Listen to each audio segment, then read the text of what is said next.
दोस्तों, बोधिस विचार चैनल में आप सभी लोगों का स्वागत है।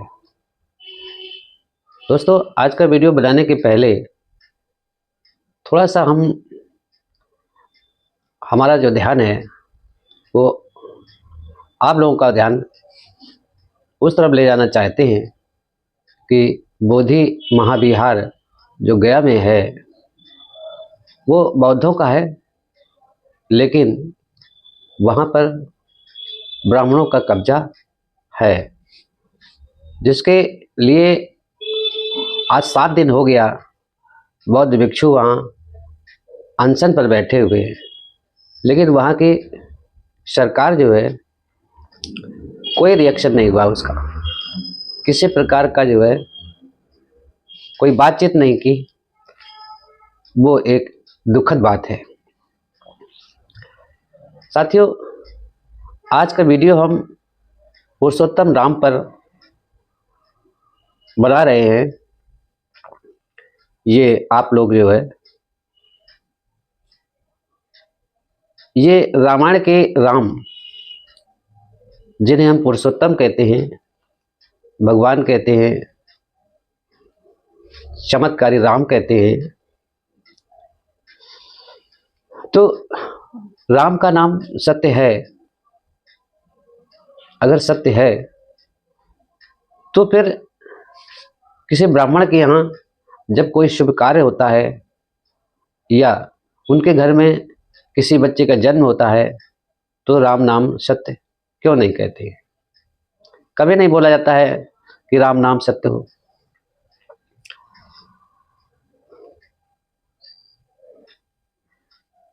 तो इसका मतलब ये है कि राम दैवी शक्ति नहीं है, वो साधारण मनुष्यों से ऊपर है। शंभोक ऋषि जो शूद्र वर्ण का है की हत्या कर देता है केवल एक ब्राह्मण के कहने पर। क्या स्वयं इतना भी ज्ञान नहीं था, विचारवान नहीं था जो सत्य को समझ लेता?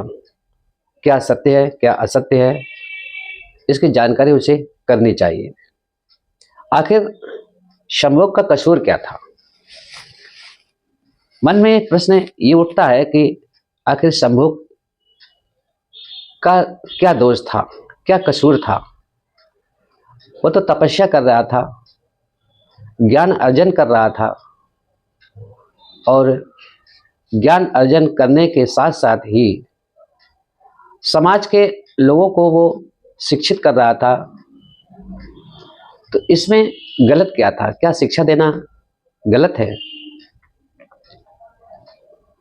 मैं मानता हूं कि राम ने उसकी हत्या की क्योंकि वो शूद्र था। शूद्र होने के कारण ब्राह्मणों को सहन नहीं हुआ कि कोई शूद्र ज्ञान कैसे प्राप्त कर रहा है, कोई शिक्षा कैसे प्राप्त कर रहा है, ये उनको सहन नहीं हो रहा था। क्या ऐसे व्यक्ति को हम पुरुषोत्तम कहेंगे या साधारण मनुष्य से नीचे का व्यक्ति, या हम घमंडी कहेंगे?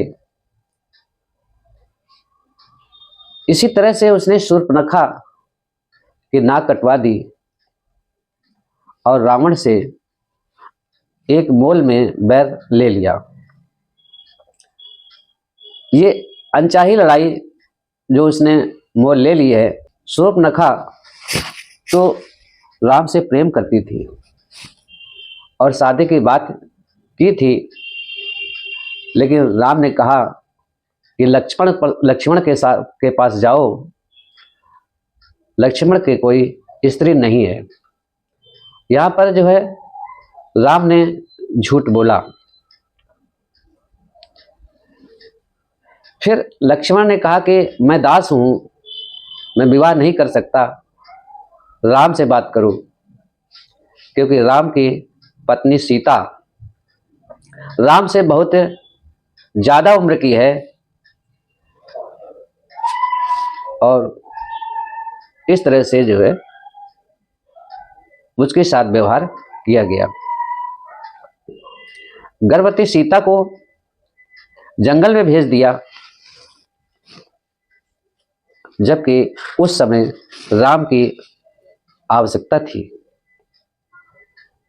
राम क्या वीर योद्धा था, चमत्कारी था, या फिर जंगलों में फिर जब चमत्कारी था तो फिर जंगलों में क्यों भटक रहा था, क्यों रो रहा था कि पशु पक्षियों से पूछता था कि क्या मेरी सीता को देखा है? उसे तो अपनी दिव्य शक्ति से ही पता कर लेना चाहिए था कि सीता कहाँ है। और यदि वीर था, यदि राम वीर था तो तमाम सेना की आवश्यकता क्या थी, उसे आवश्यकता क्यों पड़ी? रावण के भाई विभीषण से मित्रता की और रावण के जो भेद हैं उसको उसमें षड्यंत्र रचाने की आवश्यकता क्यों पड़ी? अभी इतना नहीं है, राम की सेना में एक और वीर या रामायण का पात्र वीर हनुमान भी था, जो अपने शरीर को कभी घटा लेता था, कभी बढ़ा लेता था, और यहाँ तक कि वो सूर्य को, उगते हुए सूर्य को मोदक समझ करके उसे खाने के लिए भी दौड़ पड़ा। जब इतना महान शक्तिशाली था तो फिर लंका पार करने के लिए या समुद्र पार करने के लिए उसे पुल बनाने की क्या जरूरत थी? हनुमान तो स्वयं ही पूरी सेना को अपने पीठ में बिठा करके वो समुद्र को पार करवा देता। रामायण के सभी पात्र प्रायः अत्यंत झूठे हैं। सीता रावण को भोजन कराती है और बताती है कि वह जनक की पुत्री नहीं है, और रावण को कम उम्र की बताती है और कहती है कि जंगल में आए मुझे 13 वर्ष हो गए हैं। सीता रावण को बताती है कि जंगल में आए हुए मुझे 13 वर्ष यहाँ हो गए हैं और अयोध्या में मैं 12 वर्ष तक शादी के बाद रही। इसके बावजूद ये कहा कि जब वो जंगल में आई तो उस समय सिर्फ 18 साल की थी। ये कैसे हो सकता है कि अपनी शादी के बाद वह 12 वर्ष तक अयोध्या में थी? उसने खुद ये बताया। इसका अर्थ ये हुआ कि शादी के पहले सीता केवल 6 वर्ष की थी।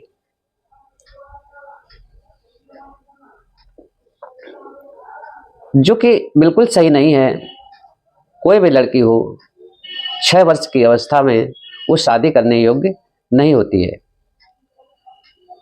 और ये भी कहती है कि वास्तविक पिता न होने के कारण मेरी शादी बहुत बाद में हुई है। ब्रह्मवंशी सही जानकारी आप सभी को कभी नहीं देंगे। यही कारण है कि समाज में तमाम अनैतिक कार्य होते हैं। इन कथा कहानियों के समाज का न तो धार्मिक ज्ञान मिलता है और न सामाजिक उत्थान। ऐसी स्थिति का अवलोकन करने के बाद राम ना तो पुरुषोत्तम है और ना ही कोई भगवान है। ये सब भ्रम का पुलिंदा है जिसे आप सभी को कोई लाभ नहीं मिलता है, बल्कि इनके भ्रम में बुरी तरह से भ्रमित हो गए हैं। इसलिए इस भ्रम को दूर करके अपनी वास्तविक धर्म जो आपका बुद्ध धर्म है को पहचानने और बौद्ध धर्म के इतिहास को खोजने का प्रयास करें। हम सभी लोग इस प्रयास में रहते हैं। हमारे साइंस जर्नी के जो चैनल है वो भी इसी प्रयास में रहते हैं कि आप सभी लोग अपने वास्तविक धर्म को पहचानें, और हमारा उद्देश्य भी यही रहता है कि अधिक से अधिक अपने इतिहास को पहचानें।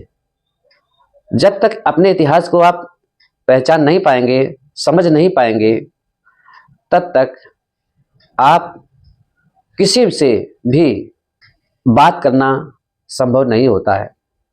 जब आप अपने विषय में, अपने इतिहास के विषय में जान जाएंगे, तभी आप किसी से बात कर सकते हैं, उससे आप लड़ भी सकते हैं, आप उससे डिस्कशन कर सकते हैं और उसे डिबेट में हरा भी सकते हैं।